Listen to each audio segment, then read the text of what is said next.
So the show aired from 98 to 2000 on ABC. Right. And then it got picked up by UPN. Right. Was there a reason? Well, what happened was ABC bought, back then, the studio started to want to own the product. Because I remember Tim Allen had made Wind Dancer a ton of money. You remember? Because studios would buy product. But this time, Wind Dancer made so much money, they didn't get a piece of it, so they were going to make their own product. So what they brought, our show was going to be, Damon Williams was doing a show called My Wife and Kids, which was kind of like our show. So it was theirs.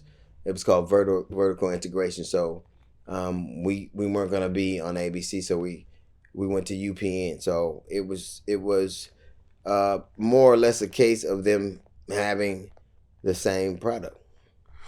Okay. UPN is not as big of a network, though, as ABC. Mm-mm. So was it like lower budget, less salaries? No. Same thing. Same thing. Okay. Was there really a difference with either one of you when you guys moved over to UPN, or just same thing? No difference. No difference. It was Not different. to me. It was different from. I remember when everybody, because he's such a kid. He was so young that he didn't know. But we were negotiating back and forth the studio and the network and all that kind of stuff. And then we didn't know what we were if it was gonna go to the last minute. But I remember calling everybody in and said, no matter what, I'm gonna get us to syndication. I don't care what I got to do. And I don't know why I believe that, but we did. And then it came together, and we did, and had a.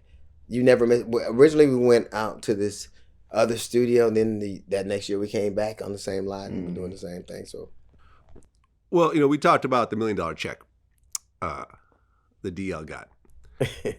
But he's the star of the show. You're one of the co-stars.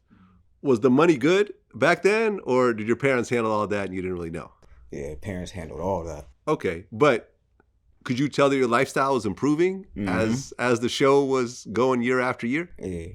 Okay, because you grew up in Compton. Did you guys move at one point? Yeah, I actually grew up in Fontana. Okay, sorry. More than anything, yeah. Got it. We was just living in Compton at the time, but my dad moved us out literally when I was like 2 years old. So we went to Rancho, but then we lived in Rancho for about 3 years. And the rest of my life, I lived in Fontana. Okay. And the money's coming in. Yeah.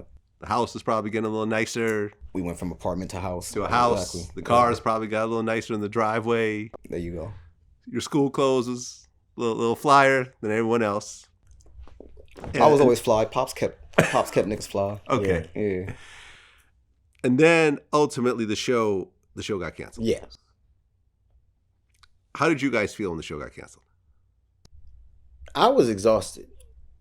Like it was exhausting. I was tired. I think, but I here's the thing. By the time it was over, I felt like we had said everything that I knew to say, and I knew that I had I love those people, and I love that said he was my son to me, and so I got everything I could out of it, and it was just time to. It wasn't one of those things where.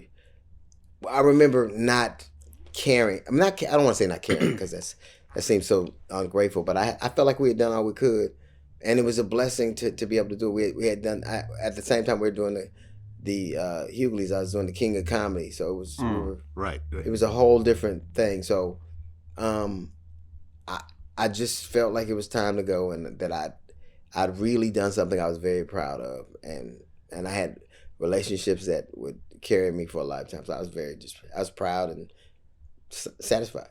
I mean, was there like when they went cut during the very last episode, and did you guys know it was going to be a last episode or no? I did. You did. Yeah. you did it. Not at all. I did. Okay. I did. I knew. You didn't tell anybody. Well, I knew that. They were like, if we come back, and I'm like, I could have came back or could have not. I would have loved to have everybody be with everybody, but I wasn't. Let's just say this: I wasn't. I was shocked. I wasn't shocked that we weren't coming back, and I kind of knew it was. The writing was on the wall.